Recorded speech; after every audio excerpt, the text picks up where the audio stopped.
Are you feeling overwhelmed and uncertain about how to scale your business sustainably? Do you have big dreams for your business, but you're struggling to turn them into reality? Or maybe you're just tired of sacrificing your health, your well being, time with your family, and your own self care all in the pursuit of success. Not only is this not sustainable, but it can lead to increased stress and decreased productivity in the long run. Don't let the chaos of running a business hold you back any longer. Join our 12-month Real Women, Real Business Mastery program and start building the business of your dreams with clarity and confidence. If you're ready to achieve six-figure plus revenue growth, rediscover your passion for your business, and say goodbye to overwork, then let's chat. Book a free business planning session at aboutshaunalynn.com/plan. Check out the link in the show notes.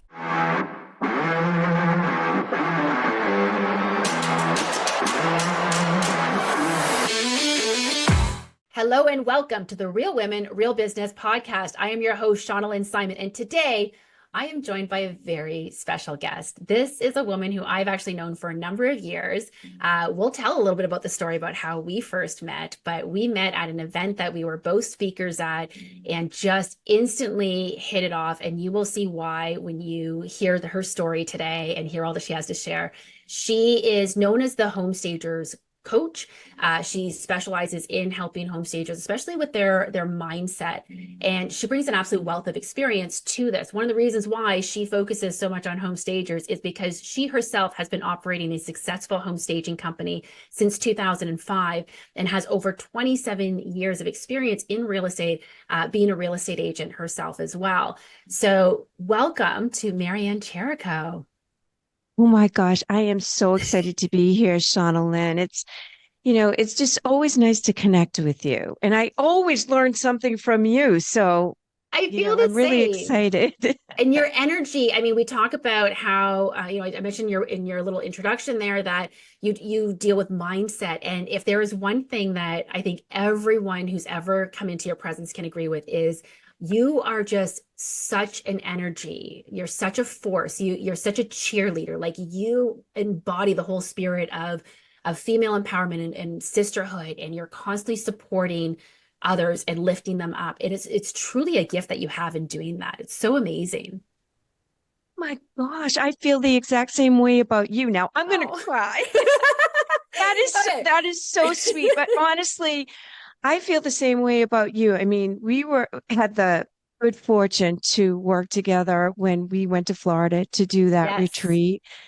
And, I just really got to know you. And I just think you're such an amazing dynamo. And we were talking about how dialed in you are about systems and your branding and stuff. And you're such an inspiration. And like I said, I learned so much from you too. And I'm just happy to be in your presence. Well, thank you. And I mean, we could probably gush over each other for this entire episode. And in fact, we spent about 30 minutes chatting pre-recording, of course, about all the amazing things that we're like, oh, you're doing this really well, and you're doing this really well, and sharing tips. And it's something that, I always love seeing, as coaches, we collaborate as well. So similar to in any industry, you should be collaborating with your colleagues because it's amazing the things that they know and that they can share and you can learn from each other.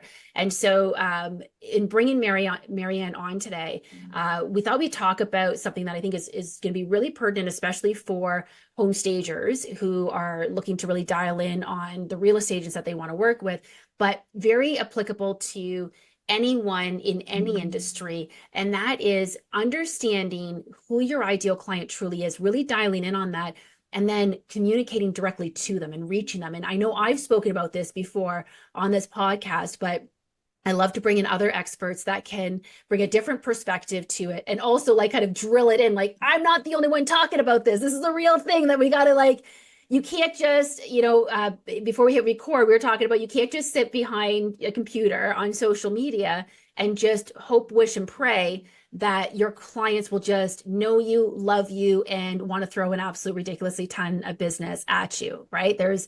You have to put in a little bit of work there. So Marianne, tell me a little bit, first of all, about your career and what brought you to where you are today as a business coach. But again, you've had so many years of experience in real estate. Tell us a little bit more about that.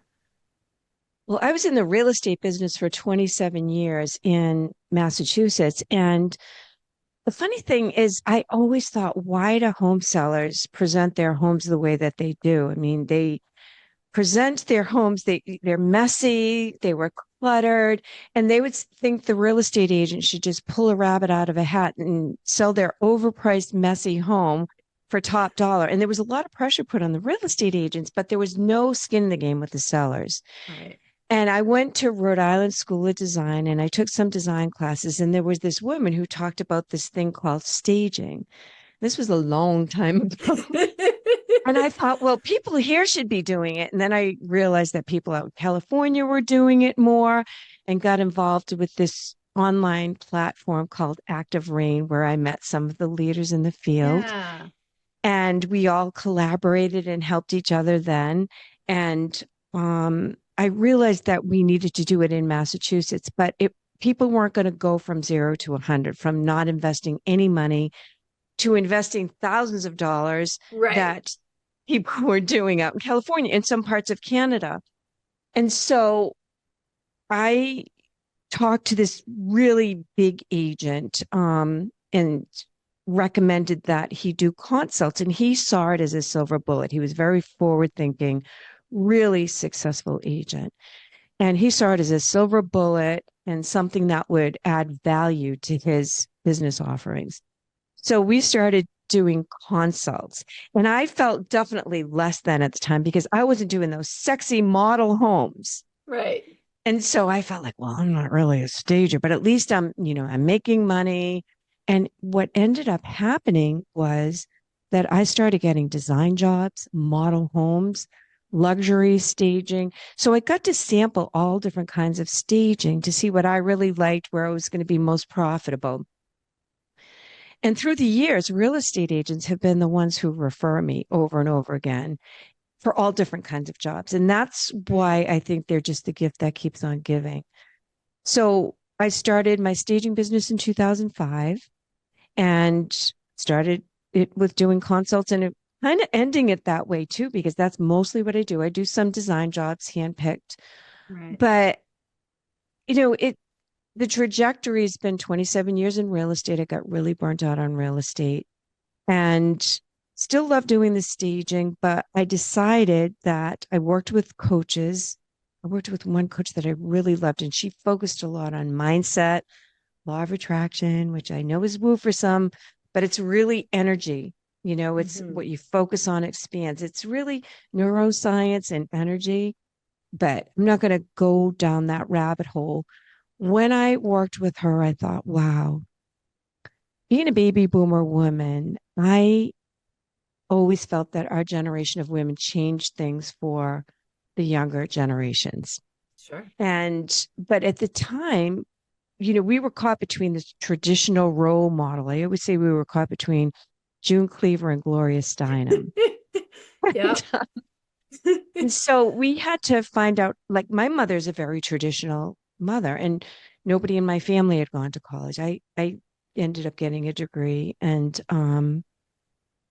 so I felt some ways as a pioneer about how to learn how to be a woman in a businesses, in a man's world, and then how to embrace being a woman in the Hmm. world in business.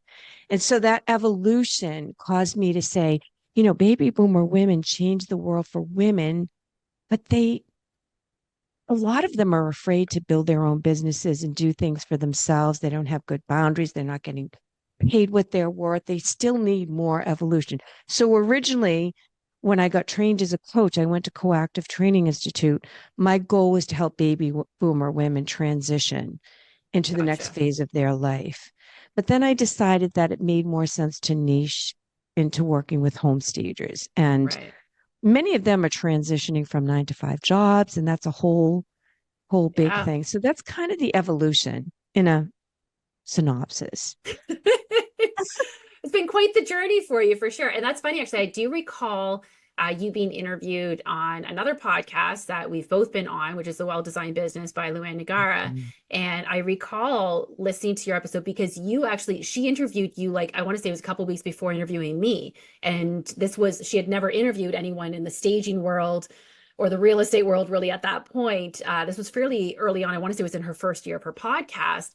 And I recall listening to your episode because I wanted to make sure that we were talking about different things when I did my Hmm. episode. Hmm. And I recall listening to yours and I was like, oh, we're totally different. Yeah, she's working with baby boomers and she's doing this whole mindset thing. And that's not really my jam. Like, not that I don't deal with mindset with my clients, of course, but it's not my primary focus.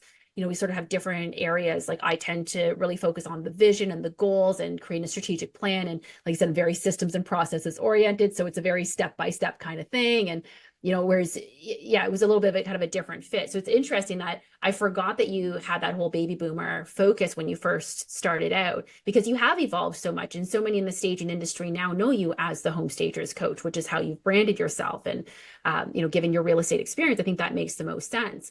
So again, before we hit record, we were sort of talking about getting dialed in on that ideal client. And, again, I've talked previously about this, really understanding who it is that you're going to be working with. And I can recall when I started my home staging business, I created my business plan.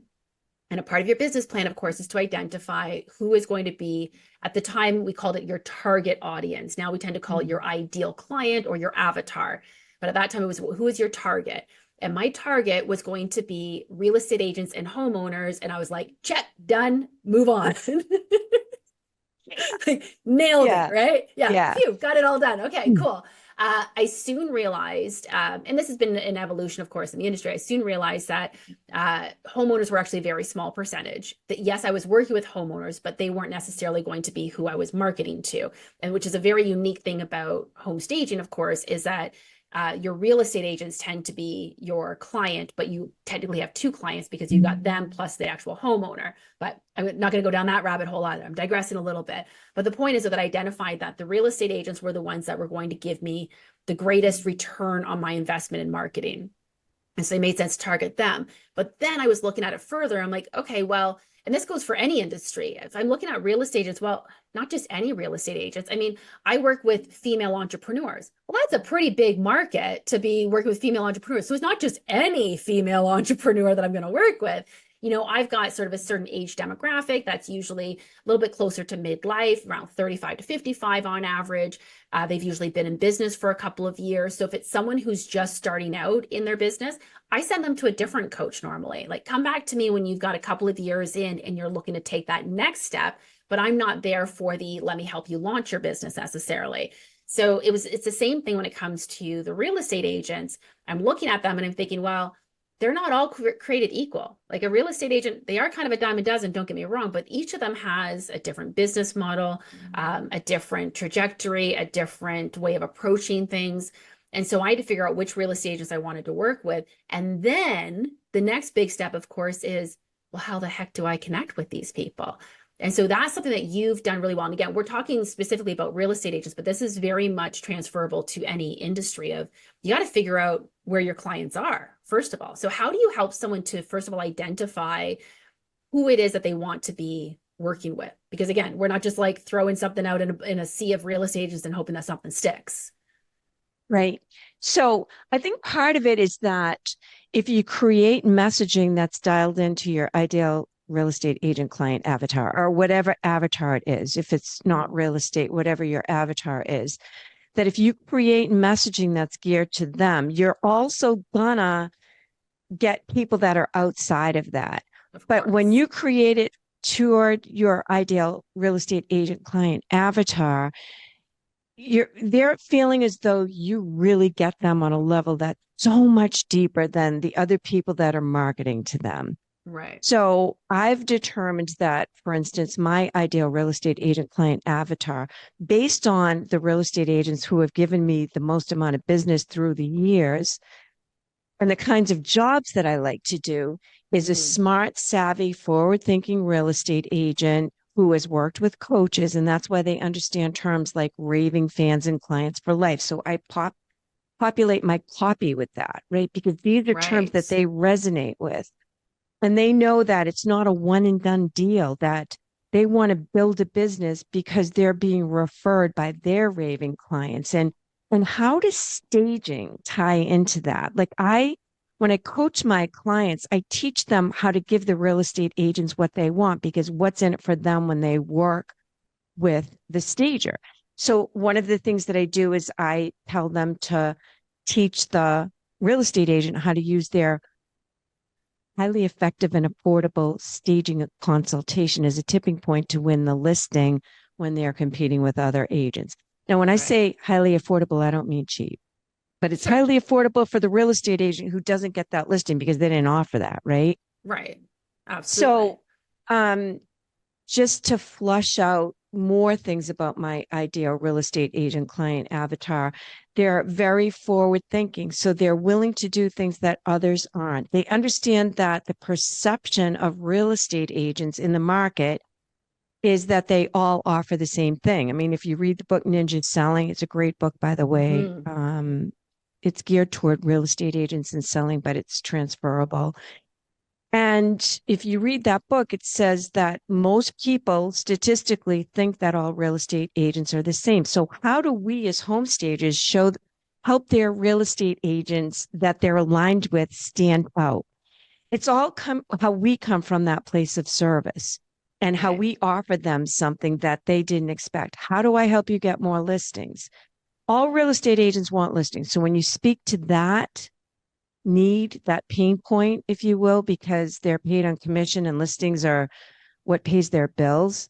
If you speak to that pain point instead of, we stage homes faster and for more money, because they hear that so much, they get numb to it.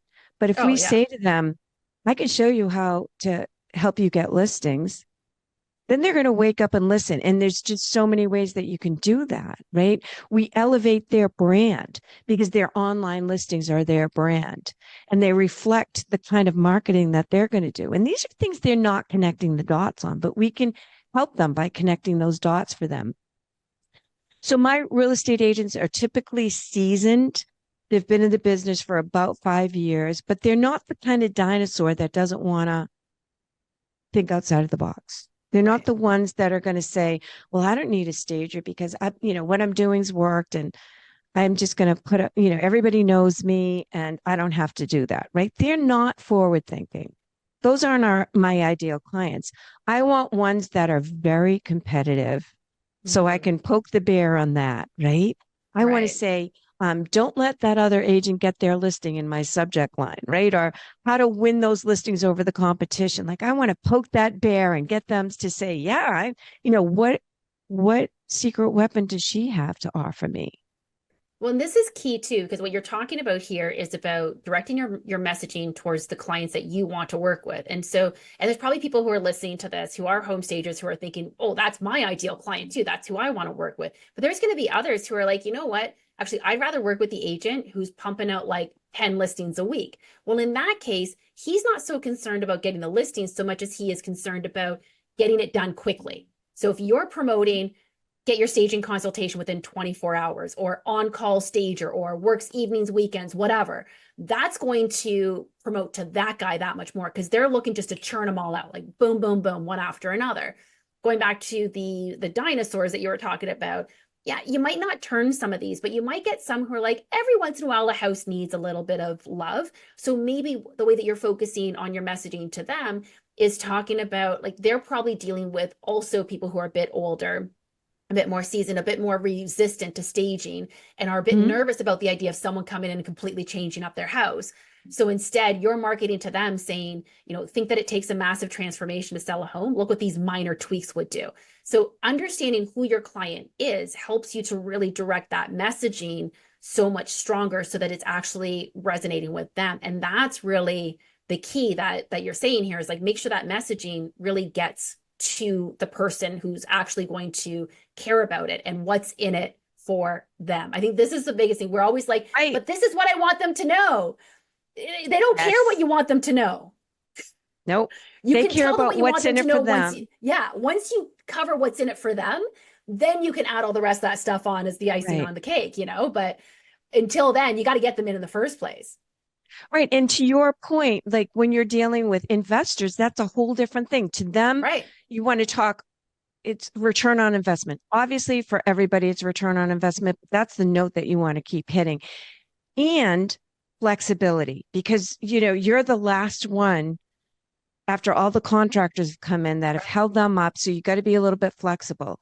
Return on investment and flexibility. For builders, it's all about selling empty lots. Yeah. right? So you want to say, if I stage your model home, you're going to sell those empty lots much quicker, and you're not going to be carrying all those that interest rates from the development costs for the neighborhood and blah, blah, blah. But also, when you really understand your ideal client, you know how to sell to them without being salesy Absolutely. because you're just delivering up what they want. Yeah. So if you are meeting with a new real estate agent, for instance, you position the sales message, and I mean the offering in a different way. You say, look, I know you're competing against those seasoned agents, and it's really tough for you to stand out because they already have a following of people. They're well known. So you have to do more and be more. And one of the things that you could offer as my affordable and highly effective consult is a tipping point. But then I can give you marketing collateral that shows why that's important. Like I've broke down the statistics from the NAR and how much more money they can make. So I can give you the tools to win those listings by Hmm. using my service. So there's ways that you tie it into how you help them by understanding what their pain points are. Their pain points are competing with seasoned agents. Right. And you got to give them what they want. And I think this is also, it's a misconception. You see successful businesses out there and think, oh, they just woke up one day and they were successful. And the reality is that there's a lot of testing that goes on with your messaging. Like I experienced it in my own business where I Mhm. wasn't saying the right things in the first couple of years of my staging business. I couldn't figure out how to connect with people. I've gone through it in my coaching business for that matter. There's times where I'm like, this is an amazing offer. Why is no one buying this? And then I play with the messaging, and all of a sudden, like, boom, everyone's like, me, I like this. I'm like, oh, okay, now I've nailed Yeah. it down. And so if you've ever spent some time on your messaging, putting those tweaks in, it really does pay off. I saw a social media post the other day, and I apologize that I don't know who to give the credit to this post on, but it was talking about the brand Celsius and talked about how for years they had a couple of different cans, like styles of cans for their drink. And they were constantly promoting the burn calories and lose fat. And people, they weren't doing sales. They were losing money. They were like on the brink of bankruptcy or something along those lines. And they're now like $1 billion company because what they did was they took a look at what do people actually want? Well, people want something that tastes good.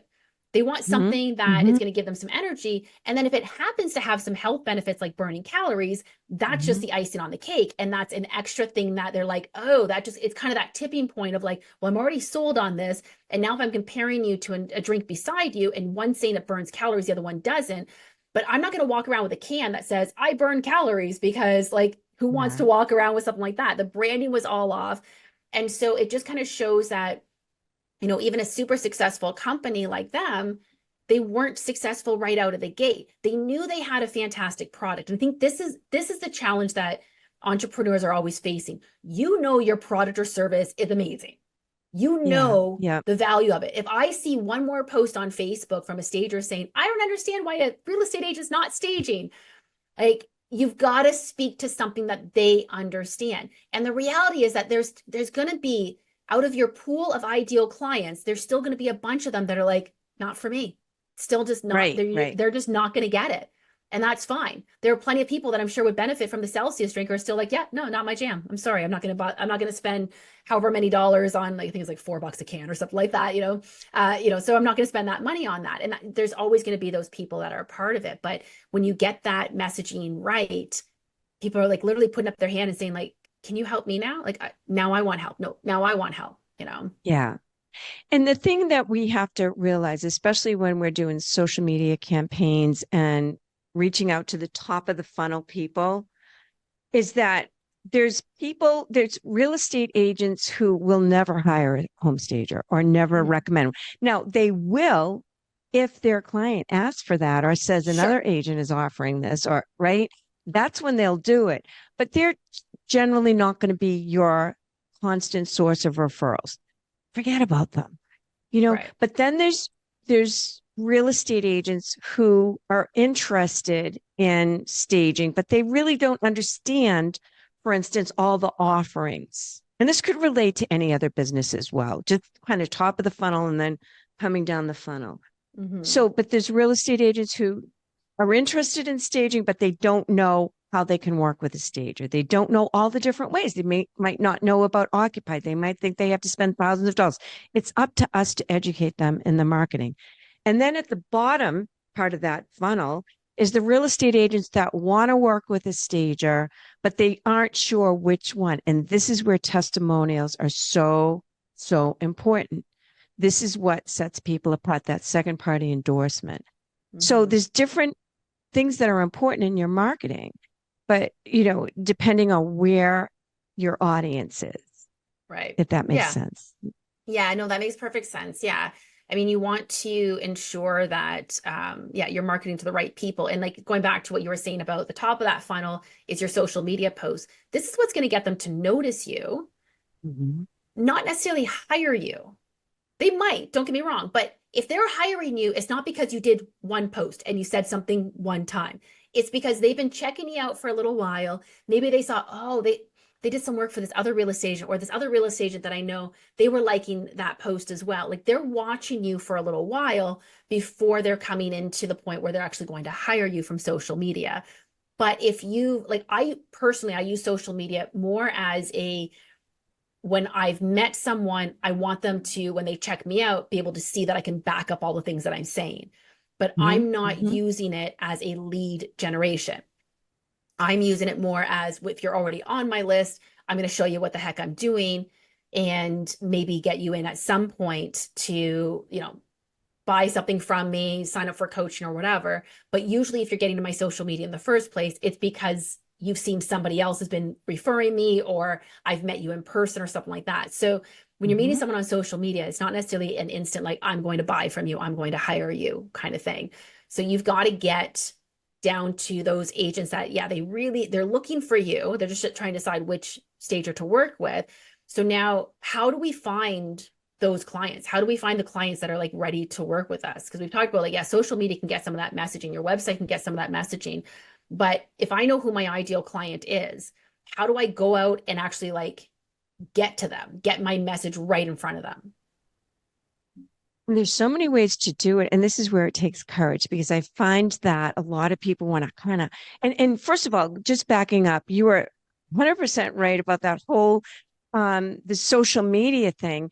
It's, it's not necessarily where you're going to get clients because people saw one post that you did. And because of the algorithm, a lot of times they're not seeing it. And I think that people think that if they show up a little bit, that people are going to see them. No, you got to 10 times that. You got to put it on steroids Yeah. because it takes time and it's a long-term game. The Mm-hmm. the quickest way to get business is to get in front of people.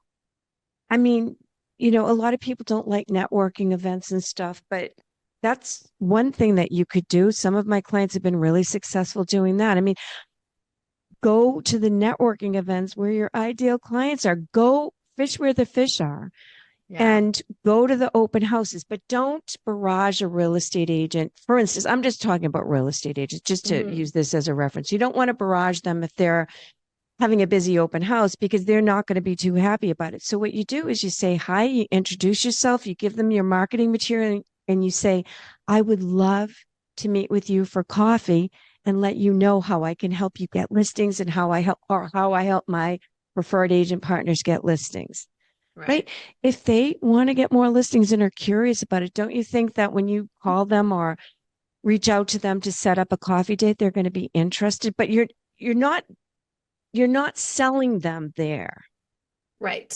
And like I love what you're saying though about so that you're talking specifically about networking events, but networking doesn't necessarily have to be a specific conference or event or something. Networking can be anywhere that they're hanging out. So, for example, in my local city, real estate agents have a bowling league.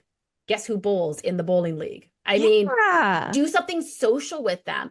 A good friend of mine, a colleague of mine, she's an interior designer. She specializes in biophilic design. For anyone who's not familiar, Oh, Kristen. I'm going to do a terrible job of Yeah. explaining what biophilic design is, but essentially it incorporates health and wellness and how your home relates to that. And so she's got a booth at a trade show about health and wellness.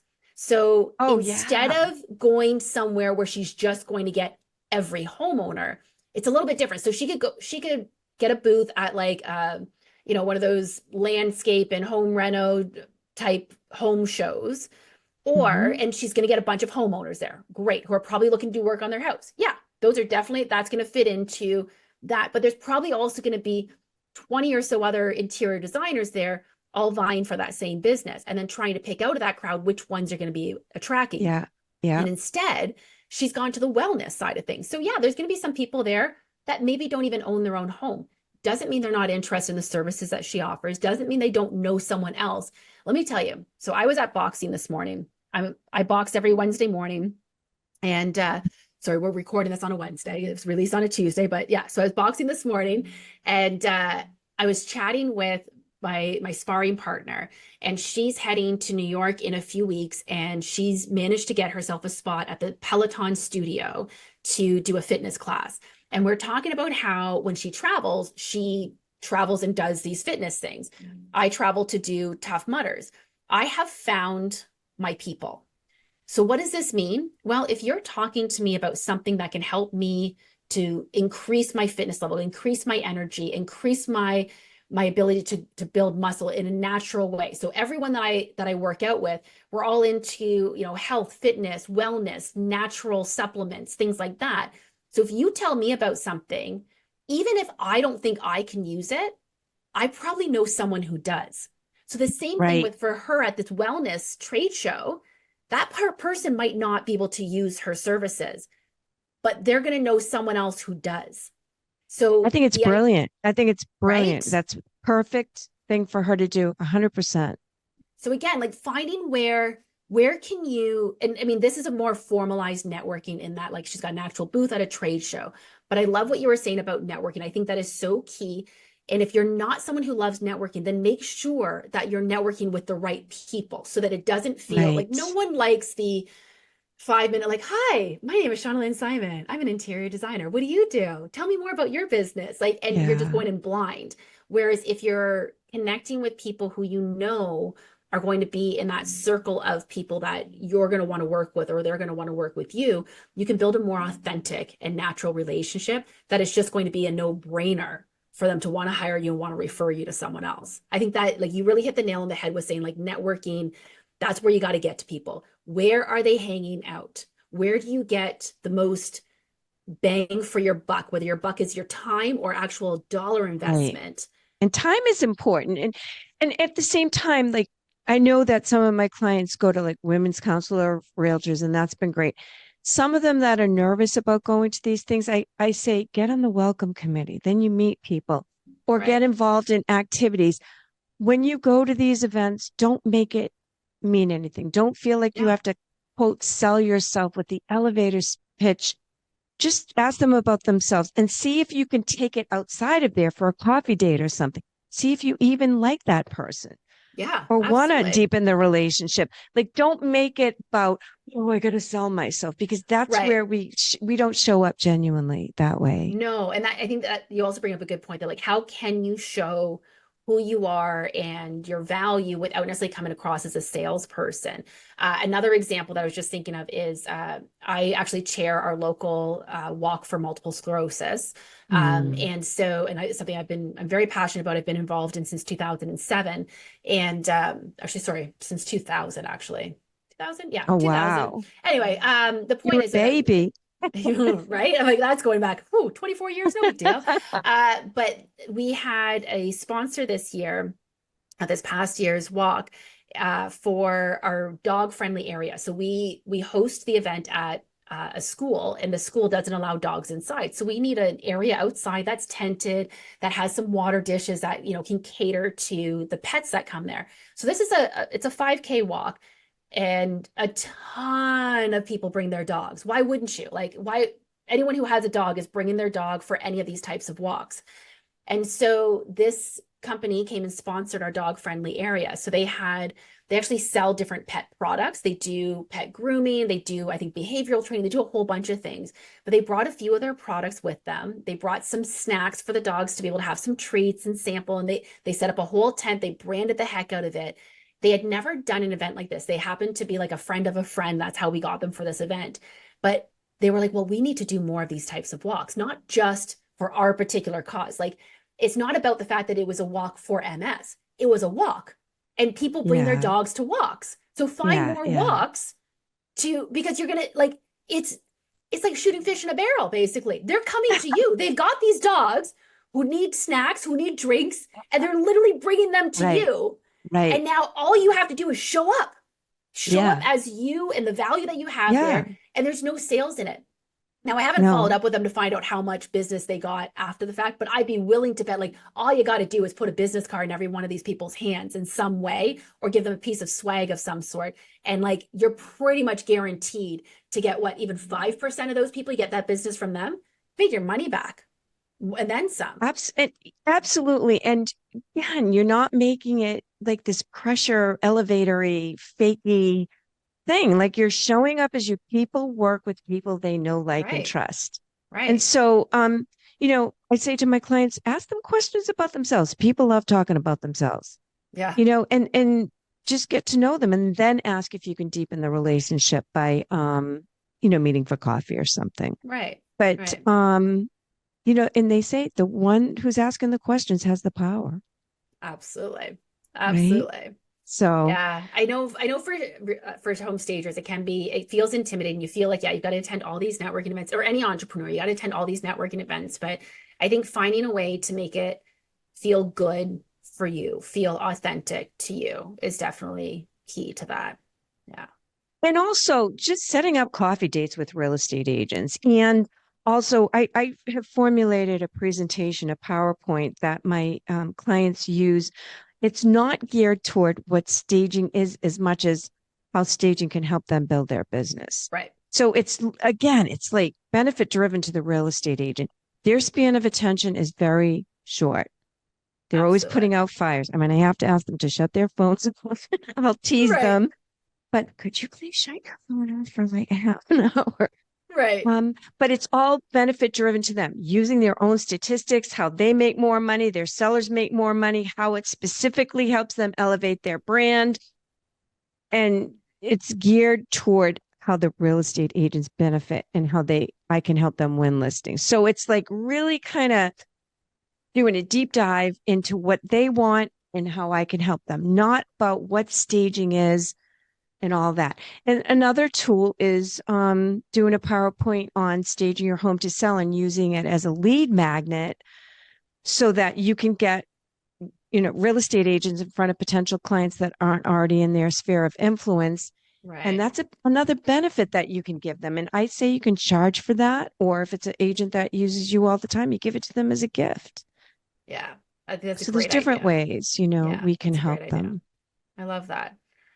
So listen, so if someone listening to this episode wanted to take one actionable tip away from today, what would you tell them? Like if they're going to go out today, they're going to go attract their ideal client, what's the first thing you want them to do? I think the biggest thing is to really own your value and the value that you bring and thinking about it and what's in it for them. And sometimes I think I see a lot of home stagers and women shortchanging themselves on the value that they bring. Mhm. And they really, even when they're new, it's okay. Do you really care about your clients? Do you show up when you say you're gonna? Are you professional? Do you have their back? You probably work twice as hard as people that have been in the business for a while because you Yeah. want to do it so well. So owning their value. A lot of them are certified. I'm like, you've been through we have great certification programs, including yours. Yep. You are armed with everything that you need. It's your mindset that has to believe it. And yes, it's scary when you're first beginning and you feel as though you're going to trip over your words. We've all been there. I still get like that. Okay, accept that you're human, but write out and really understand everything that you bring to the table that goes beyond staging and design. Right. How you treat people, all of that. I love that. Well, thank you for that. And I believe you've also got, if someone's looking for you, so how can someone find you? Well, you can go to my website, www.coachingbymarianne, Marianne.com, or you could listen to my podcast, Home Stagers and Designers on Fire. Those are two ways that we can connect. Yes, and Marianne's been podcasting way longer than I have. She's got a fantastic podcast. I highly recommend checking it out. And Marianne, you're also offering our listeners a free discovery session, if I if I'm correct on that? Yes. Wonderful. Yes. If anybody's interested, it's a complimentary discovery session. We will talk about your goals and talk about obstacles that you might have in reaching those goals. And then we can talk about whether or not coaching might be a good fit for you. I offer group and one-on-one. And the discovery session, no matter what happens, you'll come out of it with more clarity about what you want to create in a year from now. And yeah, I love doing these. So, and Amazing. I'm going to So, be having you on my yes. podcast too. So stay tuned. Yes, yes. So we'll give a link to the podcast in the show notes as well as for that free discovery session as well. Marianne, I can't thank you enough for joining me today. This has been such a pleasure to have you on the show. Oh my gosh, I always get excited when we are together, Shauna Lynn. It's so fun. Thank you so much for having me. I really appreciate it. Thank you. So listen, if you're listening to this podcast, you've enjoyed what we've been sharing with you today, do us a favor and share this with a colleague or a fellow entrepreneur that you feel can benefit from the insights that we shared today. That's the best way to support us. And of course, don't forget to subscribe to us wherever you get your podcasts. Until next time, everyone, keep thriving.